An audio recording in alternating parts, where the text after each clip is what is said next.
Apa kata Nabi? Inna Allah la yarda 'ala al-'abd. Sesungguhnya Allah akan ridha kepada hamba idza akala aklatan fahamidallah 'alaiha. Apabila dia makan satu makanan lalu dia memuji Allah, alhamdulillah. Nyoba alhamdulillah. Isunya alhamdulillah. Wa idza syariba syurbatan fahamidallah 'alaiha. Apabila dia minum, dia memuji Allah, alhamdulillah. Alhamdulillah. Maka oleh karena itu kata ulama, zikir yang terbaik itu adalah alhamdulillah. Karena dalam alhamdulillah itu yang pertama, kita memberikan sifat-sifat yang mulia kepada Allah. Karena Allah itu terpuji.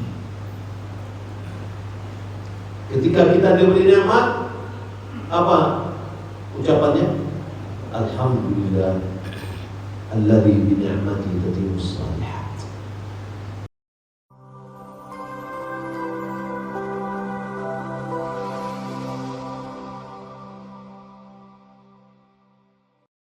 Bismillahirrahmanirrahim. Assalamualaikum warahmatullahi wabarakatuh. Waalaikumsalam warahmatullahi wabarakatuh. Alhamdulillahirabbil alamin. Wassalatu wassalamu ala asyrafil anbiya'i wal mursalin wa ala alihi wa sahbihi ajma'in. Allahumma la ilma lana illa ma 'allamtana innaka antal alimul hakim. Allahumma 'allimna ma yanfa'una wanfa'na bima 'allamtana wa zidna 'ilma. Allahumma inna nas'aluka 'ilman nafi'an wa rizqan thayyiban wa 'amalan mutaqabbalan. Allahumma la sahla illa ma ja'altahu sahlan wa anta taj'alul hazna idza syi'ta sahla. Kaum muslimin dan muslimat sedang termasuk yang dimuliakan Allah Subhanahu wa taala. Alhamdulillah yang telah menghidupkan kita kembali dari kematian kita dalam hidup. Alhamdulillah kita memuji dan memuja Allah Subhanahu wa taala. Di mana Allah Subhanahu wa taala memberikan kemudahan kepada kita untuk bisa melaksanakan sholat subuh berjamaah di masjid yang berkah. Alhamdulillah kita memuji Allah. Pada pagi ini kita bisa duduk bersama untuk mempelajari bagaimana kita bersyukur kepada Allah Subhanahu wa taala atas nikmat kemerdekaan. Salam dan salam semoga dan berkah Allah Subhanahu wa taala kepada Nabi Muhammad sallallahu alaihi wasallam. Allahumma shalli ala Muhammad wa ala ali Muhammad. Bapak Ibu dimuliakan Allah Subhanahu wa taala. Pembahasan kita lebih kita beratkan kepada pembahasan tentang syukur daripada pembahasan kita terhadap penjajahan. Apa itu syukur? Apa rukunnya? Lalu bagaimana cara kita bersyukur? Bagaimana cara kita bersyukur? Dan panitia memberikan maklumat bahwa nanti akan ada pertanyaan tentang materi. Satu pertanyaannya untuk kaum bapak-bapak, yang satu lagi pertanyaannya kaum ibu, dan katanya hadiahnya harus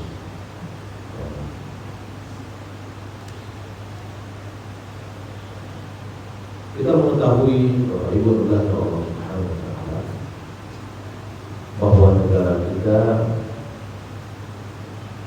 pernah dijajah 3 abad setengah oleh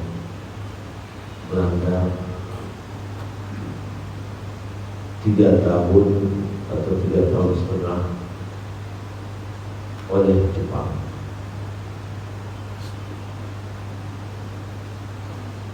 Penjajah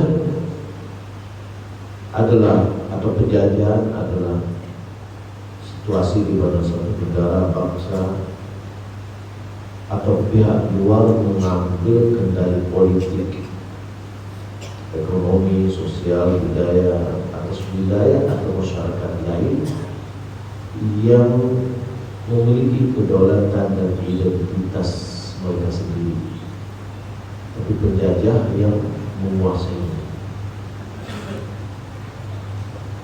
Hal ini seringkali melibatkan dominasi yang lebih kuat oleh pihak yang lebih kuat terhadap pihak yang lemah. Kalau kita lihat sejarah, itu sangat penting. Kita sangat penting mengetahui sejarah. Untuk apa gunanya? Adalah untuk mengambil ibrah. Al-Quran sepertiga kandungan Al-Quran itu adalah kisah, dan kisah di dalam itu semuanya adalah kisah nyata. Tidak ada yang dikarang-karang, tidak ada kisah fiksi. Semuanya adalah kisah yang nyata. Tujuannya apa? Tujuannya adalah bagaimana kita bisa mengambil ibrah terhadap sejarah atau kisah. Begitu juga dengan sejarah bangsa kita. Kita perlu mempelajari dan anak-anak kita perlu belajar. Dalam skala kecil, pentingnya sejarah yang mana pengetahuan kita terhadap sejarah itu akan membawa kita untuk lebih bersyukur kepada Allah.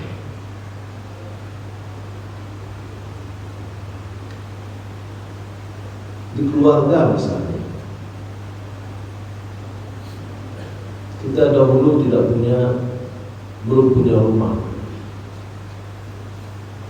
lalu kita membangun rumah, yang mana membangun rumah itu susah, berjuang mencari rezeki yang halal.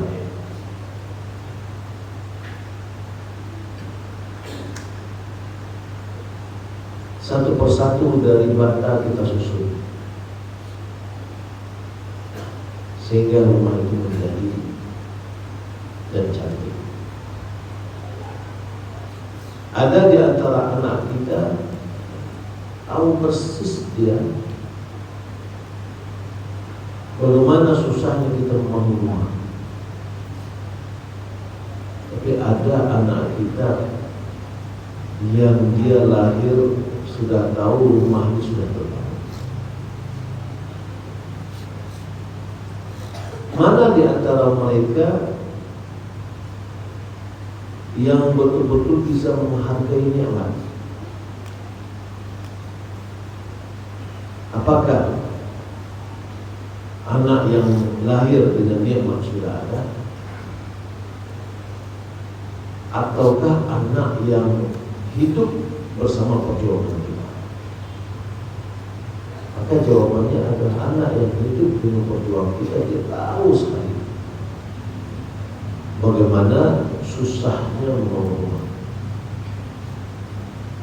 Maka dia akan menjaga nikmat tersebut.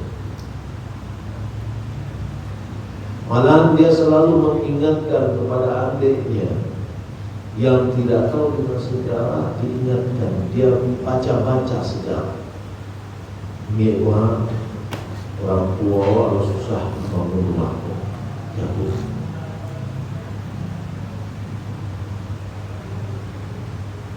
Ketika kakaknya mengingatkan kepada adiknya bagaimana susahnya kita membangun rumah, maka si adik yang tadi sudah lahir dalam keadaan nikmat yang banyak, dia akan juga ikut serta di dalam menjaga. Begitu juga dengan perjuangan kemerdekaan Indonesia. Yang sangat berjuang untuk kemerdekaan ini adalah umat Islam. Kesultanan-kesultanan yang ada karena negara atau Nusantara ini dikuasai dan diisi oleh kesultanan-kesultanan.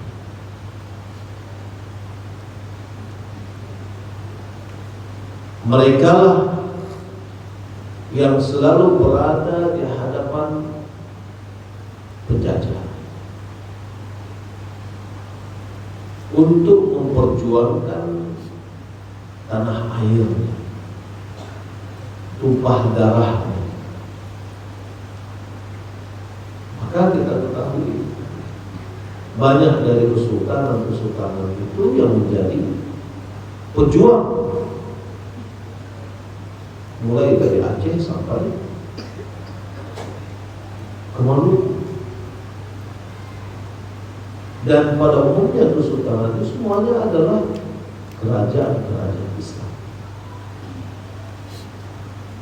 Itu tidak bisa dipungkiri.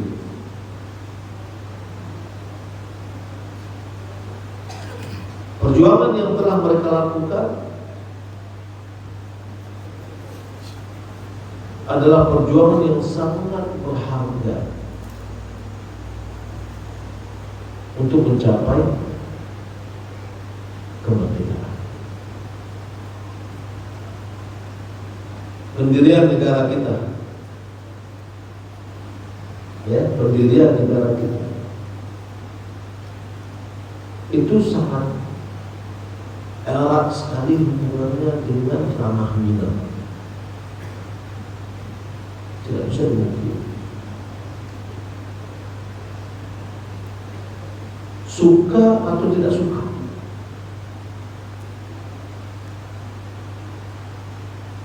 karena memang pejuang-pejuang atau pendiri negara itu adalah berasal dari Minang. Kalau kita lihat orang-orang pemikir-pemikir untuk membangun negara ini banyak berasal dari Minang.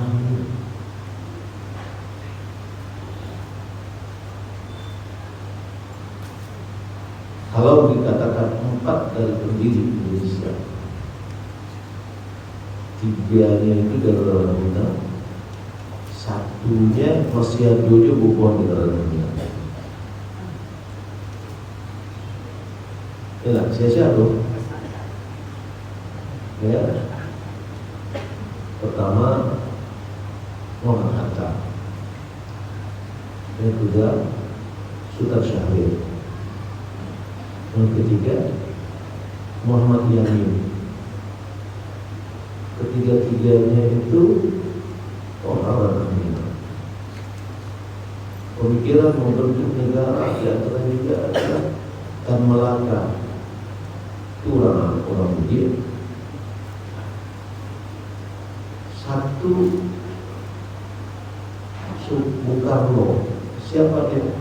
Semando orang Minang. Semando masih ada yang bukan? Ya, karena Ibu Fatmawati itu walaupun dapat 50, asal muasalnya adalah tanah Minang. Maka ini sejarah yang sudah mencatat, tidak bisa dihapus. Nah, perjuangan dilakukan oleh umat Islam dalam perjuangan Islam negara kita. Maka ini sangat erat hubungannya dengan kita mensyukuri nikmat Allah, bahwa umat Islam telah berkorban dalam memperjuangkan negeri.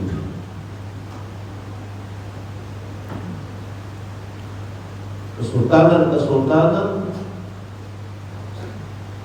dia telah berupaya untuk menjaga bagaimana negerinya itu tetap ada.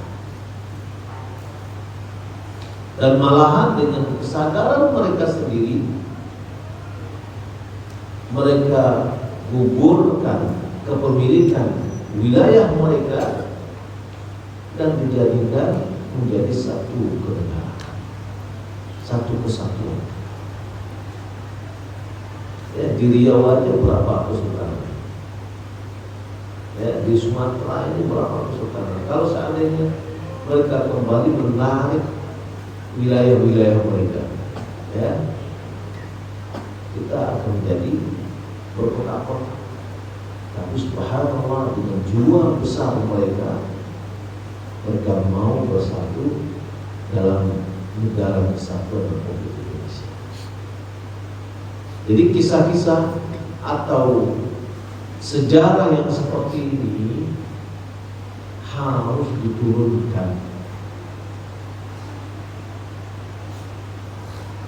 Umar bin Khattab radhiyallahu ta'ala pernah dia mengatakan bahwa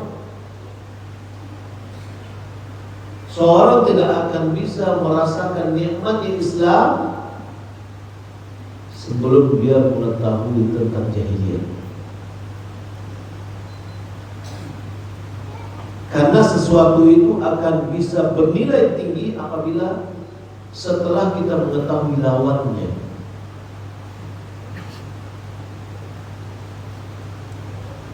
Karena lawan itu akan memberikan kejelasan dari lawannya lagi.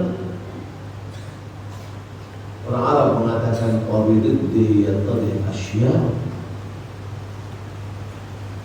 Dengan lawan itu akan kelihatan lawannya. Putih akan kelihatan putih apabila disandingkan dengan hitam. Karena itulah lawannya.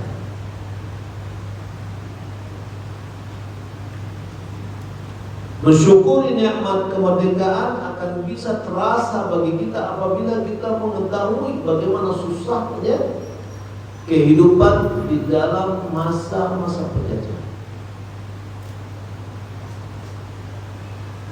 Coba kita lihat negara terjajah sekarang ini, Palestina misalnya. Palestina. Apa bapak, ibu-ibu, kita semuanya, jamaah semuanya meyakini di Palestina itu bisa mati kayak gini? Bisa nggak? Nggak bisa. Kita bisa mengaji seperti ini, berkumpul ketika ada nikmat aman, nikmat keamanan, kestabilan. Oh bisa kita.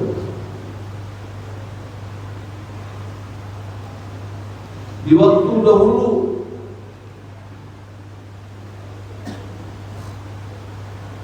ketika penjajahan, memungkinkankah kita hidup seperti ini? Tidak mungkin. Malahan semenjak dahulu para penjajah tetap juga menuduh orang yang ingin memerdekakan dirinya sebagai apa? Sebagai teroris. Orang-orang Palestina yang ingin membebaskan diri dari Israel itu dengan menuduh bahwa orang Palestina itu teroris, radikal, dan itu udah penyakit lama ya.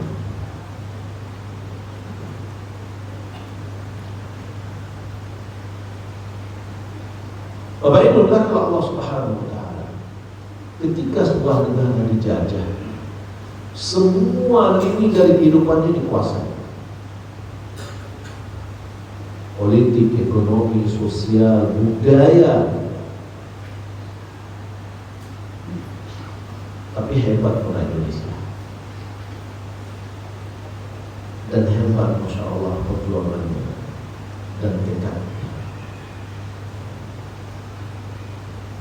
Bagian dari hal ini kalau kita lihat Sumpah Pemuda itu adalah bagian dari yang luar biasa.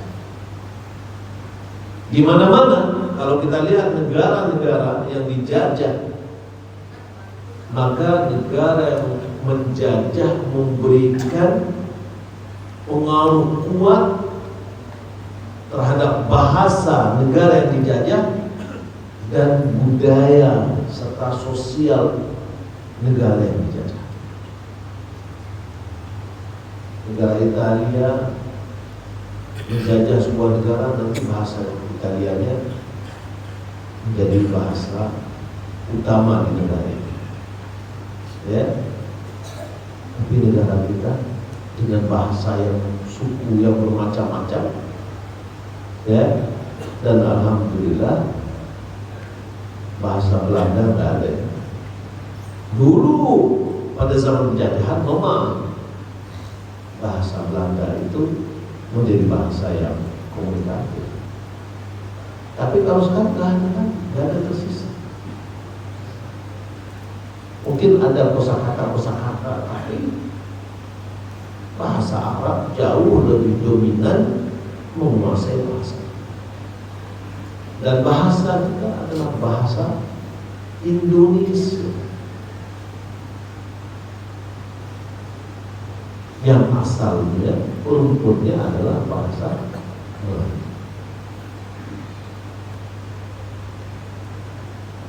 Bapak Ibu kalau Allah Subhanahu wa taala, maka ketika Allah Subhanahu wa taala telah memberikan nikmat kepada kita, nikmat kemerdekaan, terbebas dari belenggu-belenggu penjajahan, dan itu adalah perjuangan yang luar biasa. Sekali lagi saya katakan harus kita membaca Quran, apalagi generasi kita sekarang, anak-anak kita. Saya dulu waktu saya masih kecil dulu sering enak bercerita dengan ayah, bagaimana perjuangan dengan ayah, ya. Ada tentara Ampera, ada tentara Sabilillah, ada bermacam-macam yang semuanya mereka ada ikut berjuang untuk kemerdekaan.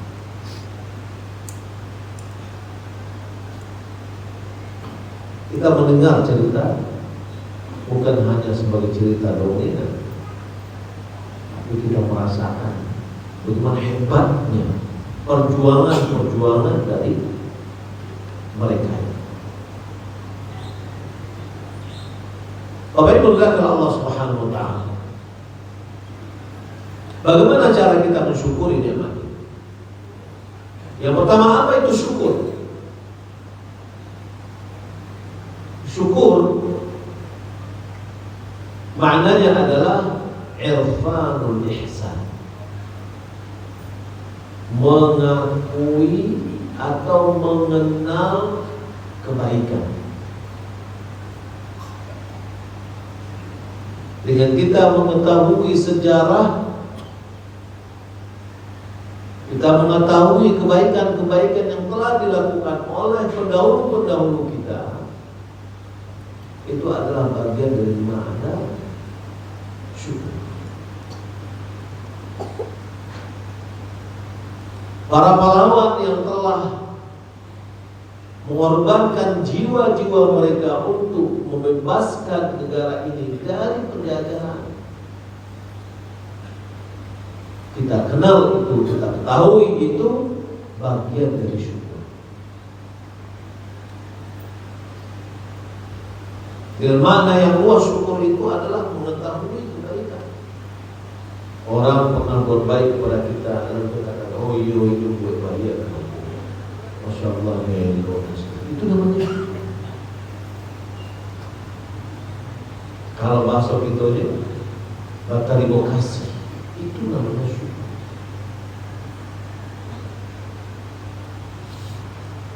Ada lagi yang mengatakan syukur itu adalah al-i'tiraf bi ni'matil mun'im ala wajhil khudu', pengakuan terhadap nikmat yang diberikan oleh yang memberi nikmat dalam bentuk merendahkan diri. Siapa memberi nikmat kemerdekaan kita? Adalah Allah. Allah Subhanahu wa taala telah memberikan kepada kita kemerdekaan. Maka oleh karena itu disebut di dalam alimiah, di dalam pembukaan undang-undang kan disebutkan bahwa kemerdekaan dapatkan karena rahmat Allah Subhanahu wa taala.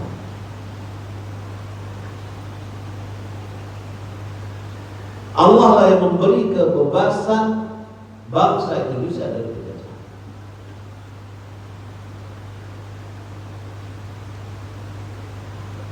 Maka adalah bagi orang yang bersyukur, dia mengakui nikmat yang telah Allah berikan ini dalam bentuk menundukkan dirinya kepada yang memberinya.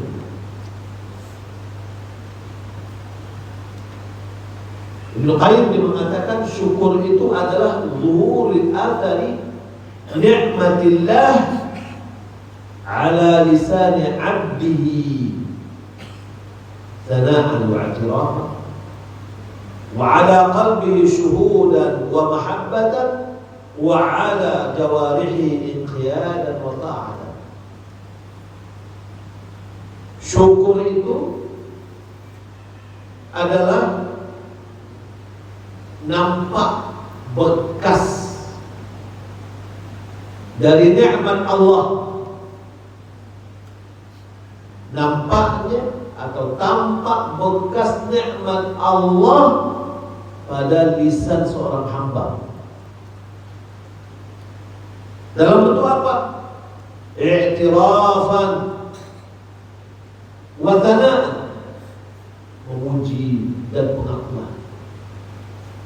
Alhamdulillah, itu pujian. Alhamdulillah kita diberi nikmat dari Allah, nikmat kemerdekaan, nikmat keamanan. Muncul pujian dan sanjungan kepada yang memberi nikmat. Itu adalah syukur. Nampak pengaruh nikmat itu pada hati dalam bentuk syuhudan wa mahabbatan, pengakuan, keyakinan dan kecintaan. Kita mengatakan semua ini ada karena Allah. Allah yang memberinya. Lalu muncul rasa cinta kita kepada Allah. Bukan kita yang memanggaan. Kalau tidak dek-dek, tidak akan kejadian.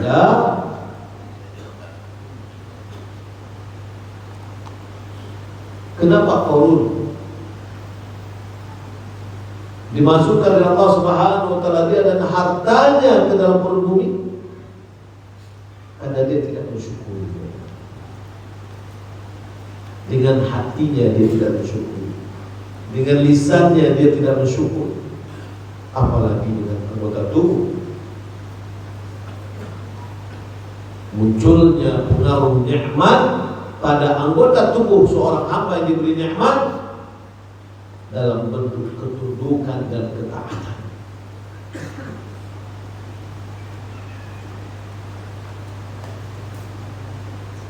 Bapak Ibu berkata Allah Subhanahu wa taala. Definisi tadi yang kita sebutkan tentang syukur itu menjadi rukun syukur. Rukun syukur. Jadi ada berapa rukunnya? Ada 3. Ya. Tadi makna dari syukur itu munculnya atau nampak pengaruh nikmat Allah pada hamba, lisannya dengan pujian dan pengakuan, di hatinya rasa cinta dan yakin, dan di anggota tubuhnya ketundukan dan ketaatan. Maka ada 3 rukun syukur Yang pertama adalah pengakuan dengan nikmat Allah dengan hati.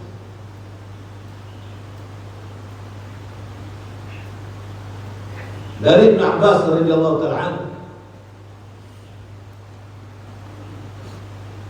mutara an-nasu ala ahdi Nabi sallallahu alaihi wasallam. Pada zaman Nabi, manusia diturunkan hujan oleh Allah, turun hujan. Faqala Nabi sallallahu alaihi wasallam, lalu Nabi sallallahu alaihi wasallam bersabda, asbaha minan nasi syakirun wa minhum kafir. Malam diberi hujan oleh Allah, lalu Nabi mengatakan, pagi-pagi hari masuk pada masa pagi, manusia itu di antara mereka ada yang beriman, di antara mereka ada yang kafir. Itu kata Nabi. Qalu, manusia itu mengatakan, hadhihi rahmatullah, ini adalah rahmat Allah. Kita diturunkan hujan ini, hujan yang datang ini karena rahmat Allah. Itu yang kita katakan. Qala ba'dhum, sebagian mereka mengatakan, laqad sadaqa nawmu kadza wa kadza. Oh, mau benar bintang itu, bintang ini. Ada orang yang kalau muncul bintang itu turun hujan. Seakan-akan dia mengatakan bintang itulah yang menurunkan hujan. Maka orang mengatakan bahwa kita diberi hujan ini karena rahmat dari Allah. Pagi-pagi dia beriman, meyakini, wah nikmat itu, hujan itu dari Allah. Tapi orang mengatakan, oh benar bintang ini, malam kita lihat benar, dia telah kafir terhadap Allah, mengingkari nikmat.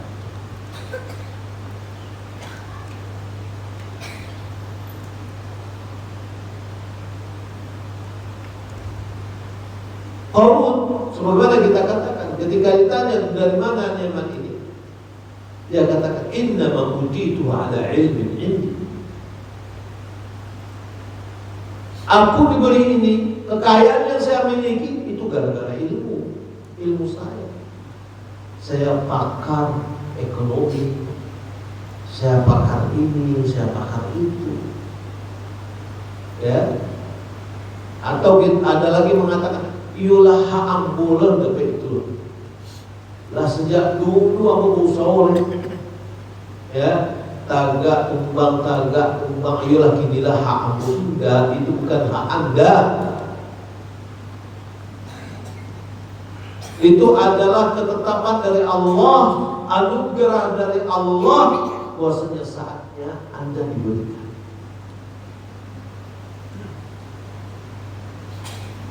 Wa ma bikum min ni'matin fa min Allah.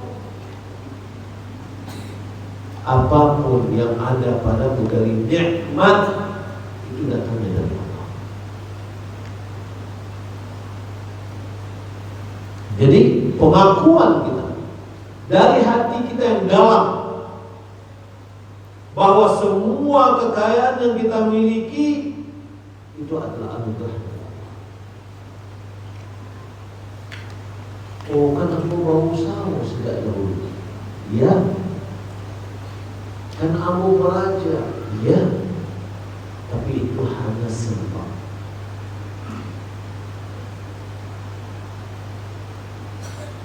Upaya. Tapi entah berapa upaya itu kadang-kadang menghasilkan nol. Malahan rugi. Dan ini dirasakan oleh orang yang melakukan.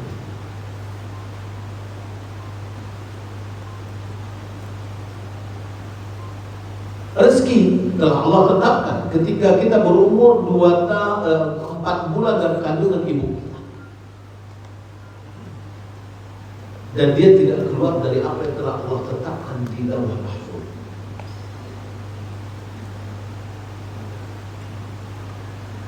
Maka harus kita yakini bahwa ini semua yang diberi oleh Allah adalah datang dari Allah.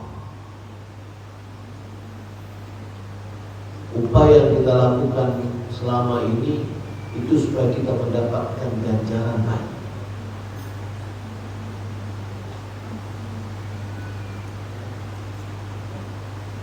Dalam surat Maryam ayat 25,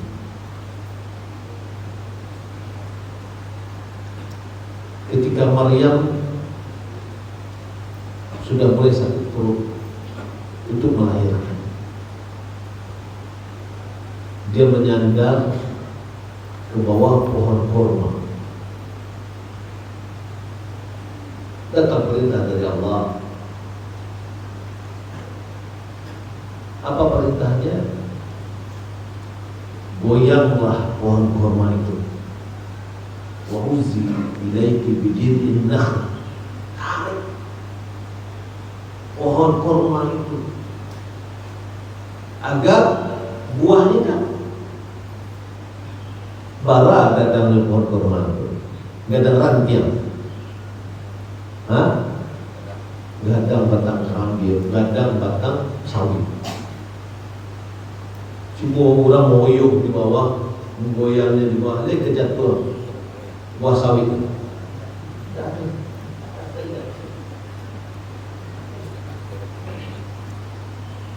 Yang dikatakan Allah akan diberikan rutoban janiyah.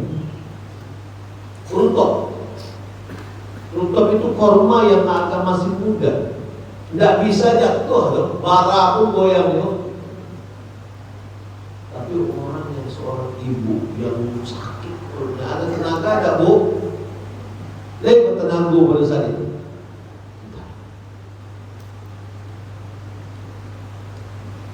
Pertanyaannya, tidakkah Allah berbisa atau tidakkah Allah berkuasa untuk memberikan korma itu kepada Maryam?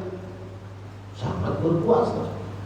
Dalam surah Ali Imran tentang kisah Maryam dengan Zakaria. Maryam berada dalam sebuah kamar, lalu Zakaria mengatakan, kamu dapat harta ini, makanya dari mana? Maryam mengatakan, ini datang dari Allah. Lalu kenapa tidak Allah berikan aja tanpa harus menggoyang pohon-pohon? Ini menunjukkan bahwa rezeki itu ada sebab. Walaupun terkadang sebab itu memang sangat, sebab itu selaras, sejalan dia. Yang akan memberikan yang itu adalah Allah.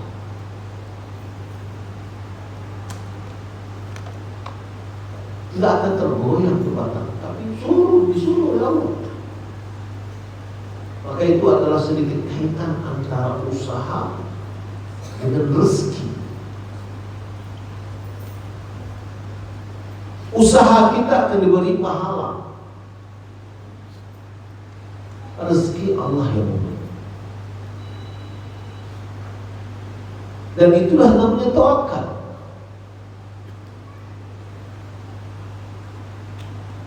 Tapi kalau seandainya kita mengatakan Allah yang beri rezeki, ya Allah beri rezeki. Tapi apa yang aku berikan kepada keluarga aku supaya ini dapat rezeki? Jangan ditinggalkan tanpa ada pemberian. Contohnya itu orang ini, baik, akan nanti Allah yang memberi rezeki. Jangan. Mana tanggung jawab kita sebagai laki-laki, kepala keluarga, yang itu akan diminta pertanggungjawaban. Dinar, kata Rasulullah SAW, anfaqtahu fi sabilillah, wa dinar tasaddaqtu ala miskin, wa dinarun anfaqtahu ala ahlik, afdaluha dinarun anfaqtahu ala ahlik. Satu dinar yang engkau belanjakan, yang engkau infakkan di jalan Allah. Satu dinar yang engkau sedekahkan kepada orang miskin. Satu dinar yang engkau berikan kepada keluarga. Yang paling afdal dari tiga jenis tadi adalah apa yang diberikan kepada keluarga. Karena itu tanggung jawab kita. Jangan kita berikan fisabilillah, benar, baik. Bersedekah kepada orang miskin, benar, baik. Tapi keluarga itu adalah tanggung jawab yang harus kita berikan.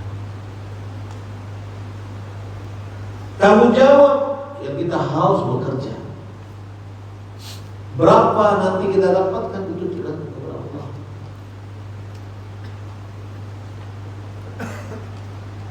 وَمَنْ يَتَّقِ اللَّهَ يَجْعَلْ لَهُ مَخْرَجًا وَيَرْزُقْهُ مِنْ حَيْثُ لَا يَحْتَسِبُ. Siapa yang bertakwa kepada Allah, Allah akan berikan jalan keluar dan diberikan rezeki dari sumber-sumber yang tidak pernah terduga-duga.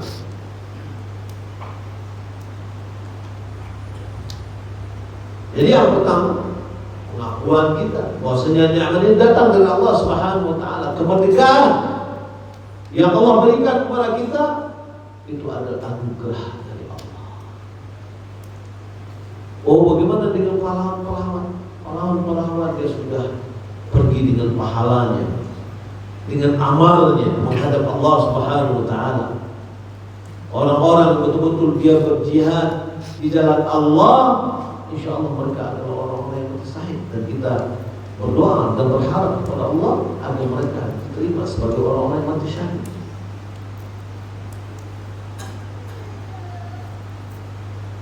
Yang kedua,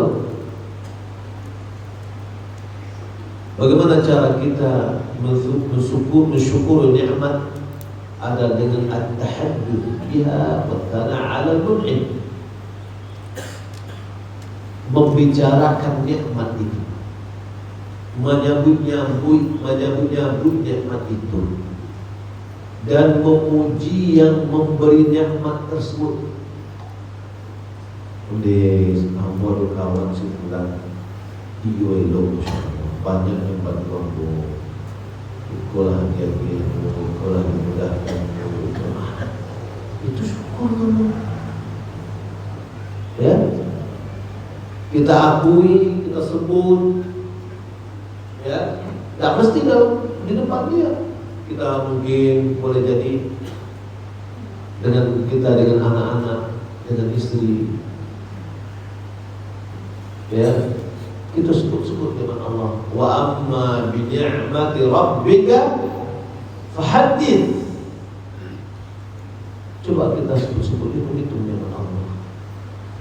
Kita dahulu belum apa-apa, tidak punya rumah, tidak punya kerajaan, tidak punya.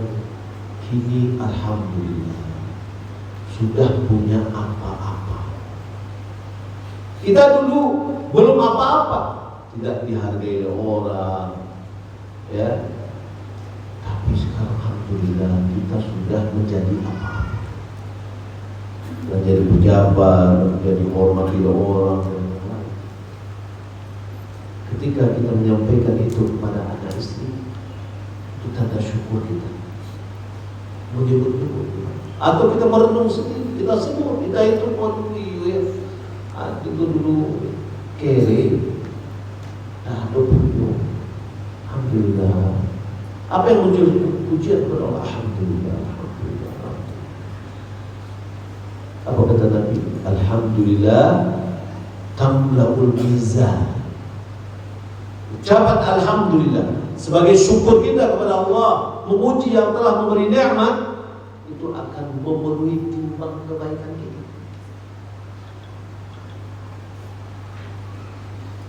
Malahan orang yang selalu memuji Allah, maka dia bisa mencapai kepada tingkat mencapai dan mendapatkan keridhaan Allah. Apa kata Nabi? Inna Allah la yarda 'ala al-'abd. Sesungguhnya Allah akan ridha kepada hamba idza akala aklatan fahamidallah 'alaiha. Apabila dia makan satu makanan lalu dia memuji Allah, alhamdulillah. Nyoba alhamdulillah. Isuun alhamdulillah. Wa idza syariba syurbatan fahamidallah 'alaiha. Apabila dia minum, dia memuji Allah, alhamdulillah. Maka oleh karena itu kata ulama, Zikir yang terbaik itu adalah alhamdulillah. Karena dalam alhamdulillah itu yang pertama, kita memberikan sifat-sifat yang mulia kepada Allah. Karena Allah itu terpuji. Ketika kita diberi nikmat, apa ucapannya? Alhamdulillah alladzi bi ni'matihi tatimmus shalihat.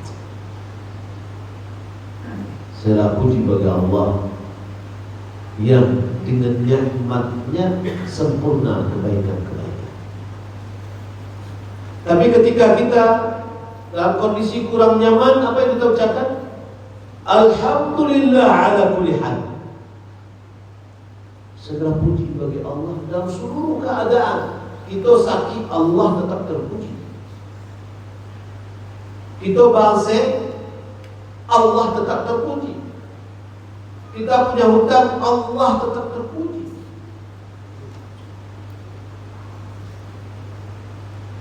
Jadi pujian kepada Allah adalah di antara bentuk syukur kita kepada Allah Subhanahu.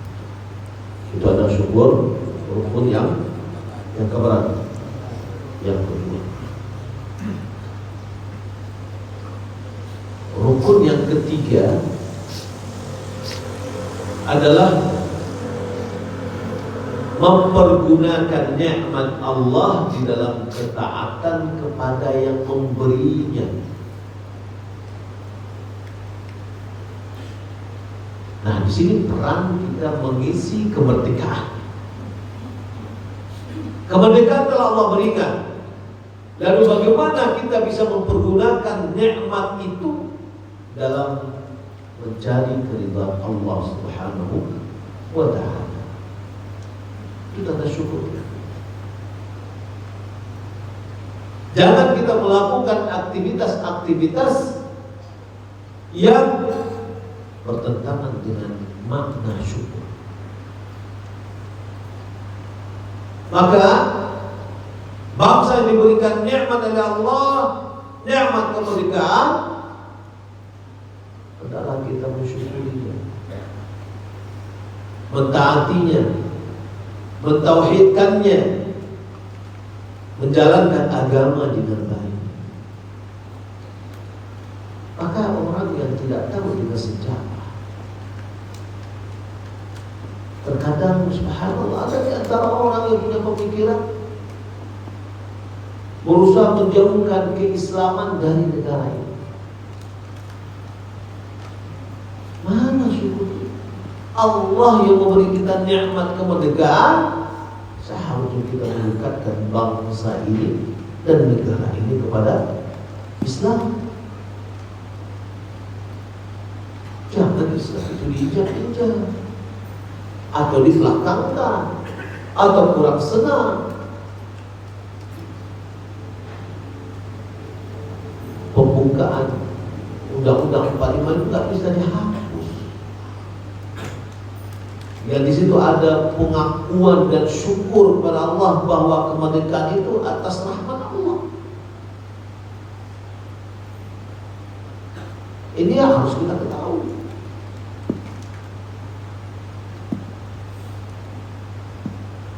Maka kita melakukan nikmat selain dari nikmat kemerdekaan, nikmat apapun juga yang Allah berikan kepada kita, hendaklah kita pergunakan pada hal-hal yang diridhai oleh Allah Subhanahu wa ta'ala.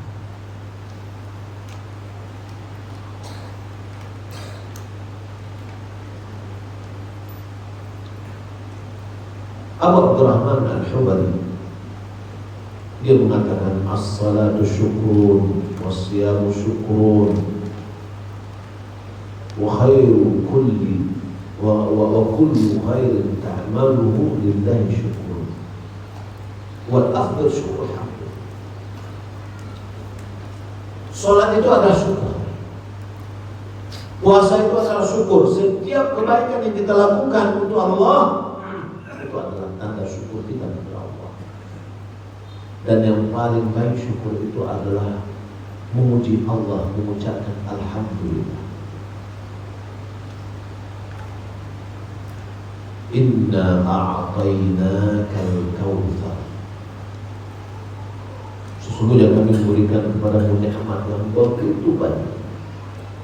Al-Kautsar, terjadi perbedaan pada ulama, ada yang mengatakan nikmat begitu banyak, ada yang mengatakan Al-Kautsar adalah sungai yang ada di surga, dan seterusnya. Tapi intinya adalah Allah telah memberikan nikmat begitu banyak. Fasholli li rabbika wanhar, maka sholatlah untuk Rabbmu dan sembelihlah. Maka ini menandakan bahwa sholat bagian dari bentuk syukur kita kepada Allah.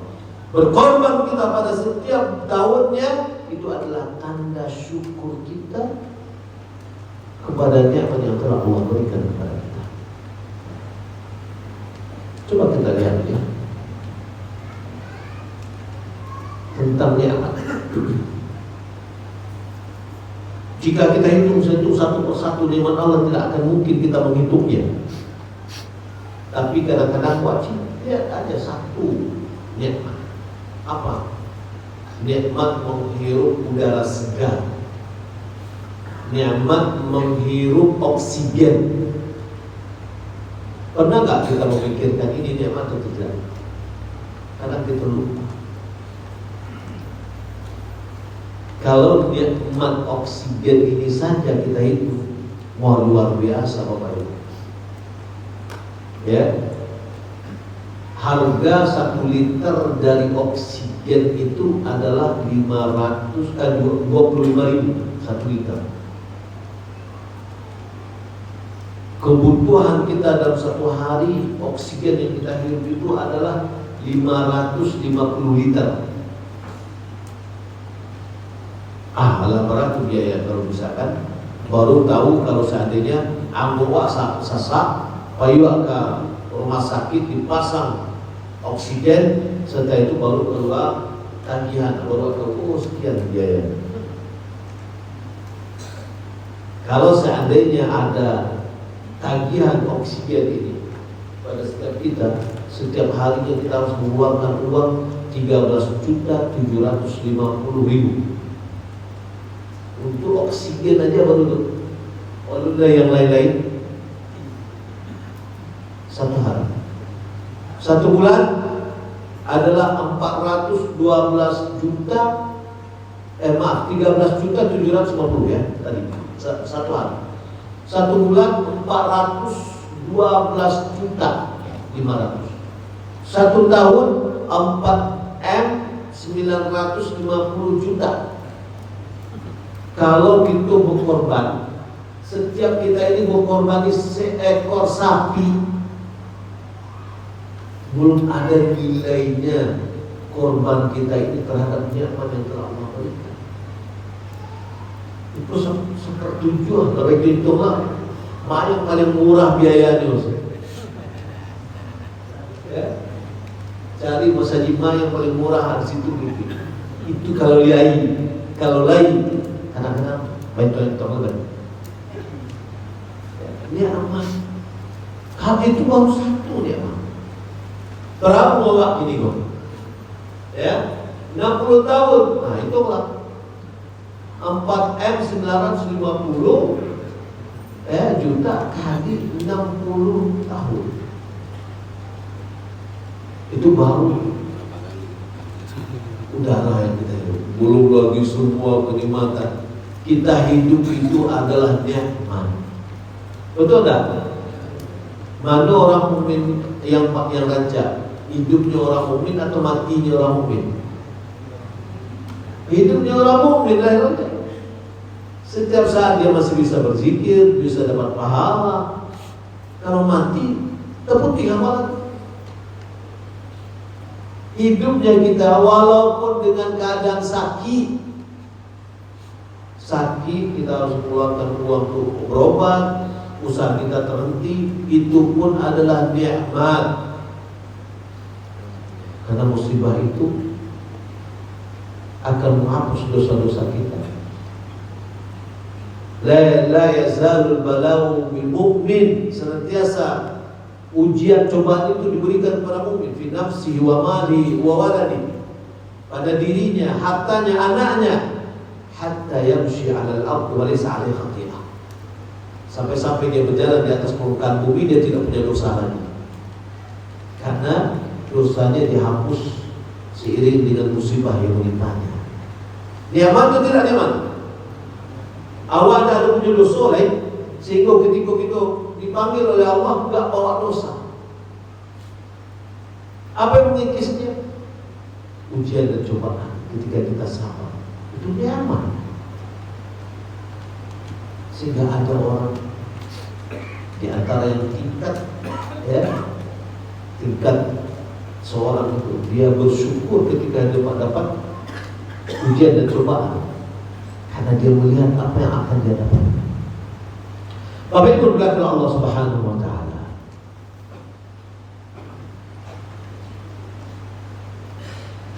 apa buah dari syukur? Buah yang bisa kita raih dari syukur yang pertama adalah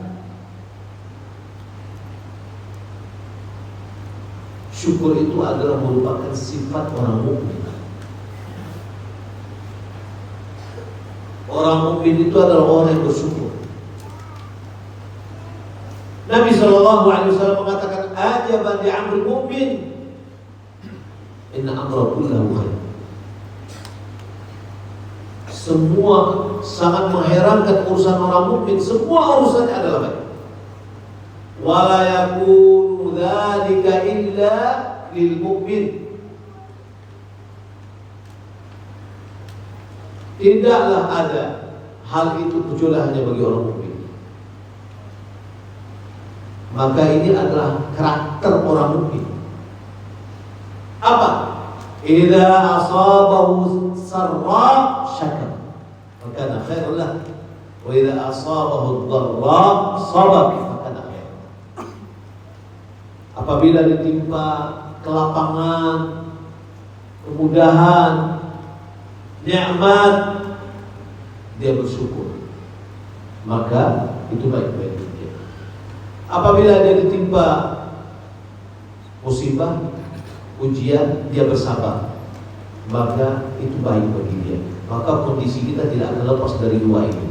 Yang pertama, diberi nikmat, maka orang mukmin dia bersyukur. Yang kedua, diuji, maka orang mukmin adalah dia bersabar. Yang kedua, buah dari syukur adalah penyebab mendapatkan keridhaan Allah terhadap hamba.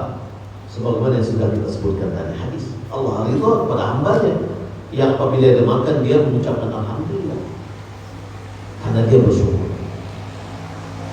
Yang ketiga, buah dari syukur itu adalah bertambahnya nikmat. Wa in ta'adzana rabbukum la in syakartum la azidannakum. Bertambah nikmat. Maka oleh karena itu, walaqad atayna Luqmanal hikmata an ishkur lillah wa man yashkur fa innama yashkuru nafsah. Orang yang bersyukur sebenarnya dia bersyukur untuk dirinya sendiri. Kenapa?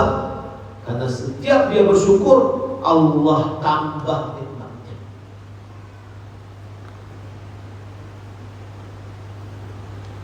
Kemudian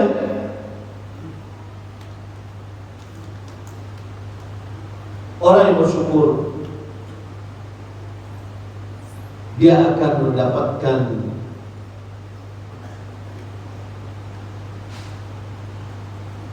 pahala yang banyak di akhirat. Orang yang bersyukur, dia akan mendapatkan pahala yang banyak.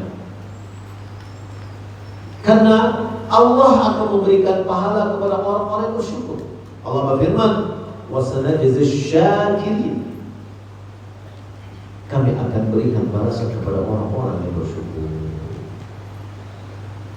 Kaum muslimin dan muslimat dimuliakan Allah Subhanahu wa taala. Adapun bahaya orang yang mengingkari nikmat. Bahaya orang yang mengingkari nikmat di antaranya adalah menghilangkan nikmat itu sendiri apabila dia tidak bersyukur. Wa in kafartum inna 'adzabi lasyadid.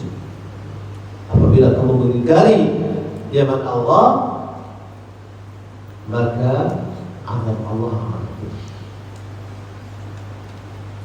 Di antara bentuk atau di antara orang yang kufur nikmat adalah orang yang meminjamkan uangnya dan berharap untuk mendapatkan manfaat dari uang yang dia pinjamkan atau rentenir.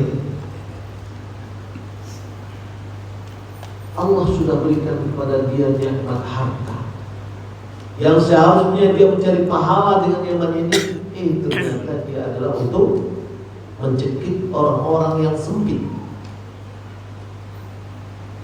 mengambil harta orang yang membutuhkan,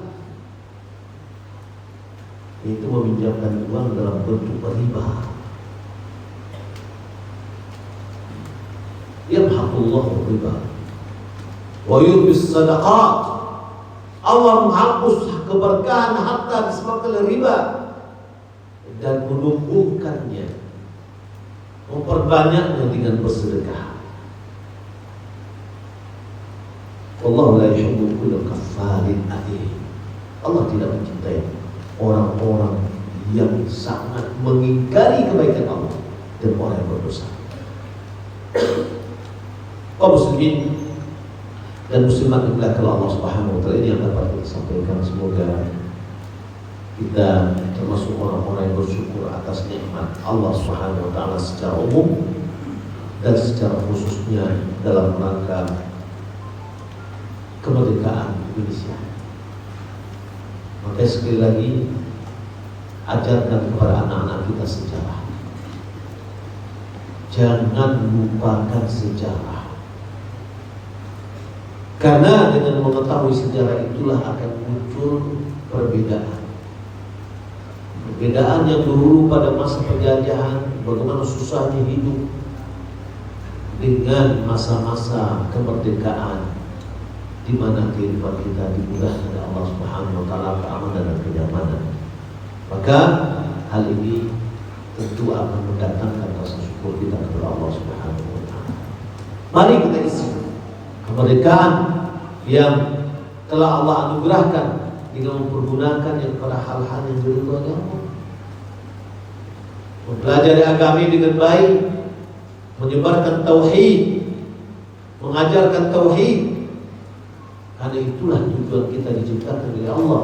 Wa ma khalaqtul jinna wal insa illa liya'budun.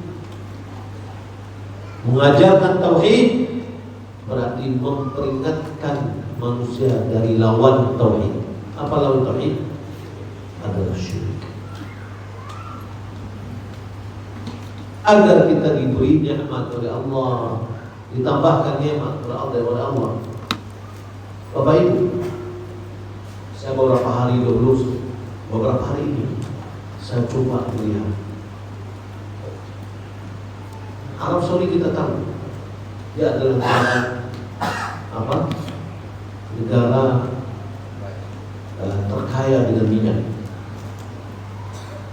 Bapak Ibu tahu berapa biaya operasional untuk mengeluarkan minyaknya dibandingkan dengan Indonesia? Di Saudi itu antara 3 sampai 5 dolar saja satu barel. Indonesia antara 15 sampai 20 dolar per barel. Berapa perbandingannya? Dan cadangan minyak sangat luar biasa. Saya coba lihat Kuwait berapa, Qatar berapa, Emirat berapa. Yang terendah semuanya adalah Arab Saudi. Cadangannya banyak, biaya pengeluarannya sedikit. Dia adalah di antara nikmat Allah Subhanahu wa taala yang Allah berikan. Yang pertama, dia adalah negara yang selalu memperjuangkan tauhid.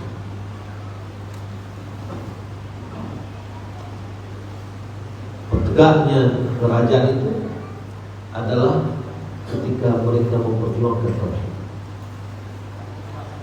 Maka nikmat Allah diberikan begitu banyak.